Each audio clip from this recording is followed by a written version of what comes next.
дегендер бар. Мен муну баштап бердим, мына одамда туруп чачылысы.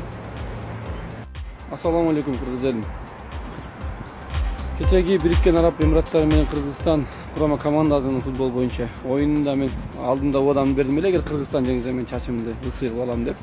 Кечеги оюнду Кыргызстан жеңди деп эсептейм. Анткени адилетсиз оюн болуп өтүп, Бириккен Араб Эмираттары нереально утуп кетишти. Калсын жардам менен. Ошого байланыштуу биздин футболчулардын аракетин баалап, чын дили менен ойноп, акыркы минуттарга чейин күрөшкөндүгү үчүн, өлкөбүз үчүн күрөшкөндүгү үчүн мен буну чындыгы менен баалап, ошол одамда туруп, мен чачымды алдым, Кыргызстанды жеңди деп эсептейм. Жана ошол мезгилде одасын берип кеткен, Кыргызстанды жеңди деп эсептегендер, берген одаңыздарды аткарсаңыздар, козу соем дегендер бар, чачты ысый кылып алам дегендер бар. Мен муну баштап бердим, мына одамда туруп чачылысы. Ассаламу алейкум. Бүгүн 21 январь, Кыргызстан Бириккен Араб Эмираттары футболдук беттешип отур. 1-8 финал Азиянын кубогу. Эгерде Кыргызстан утса, мен чачымды ысый кылып алам деп сөзүмдү берип өттүм Фейсбукта.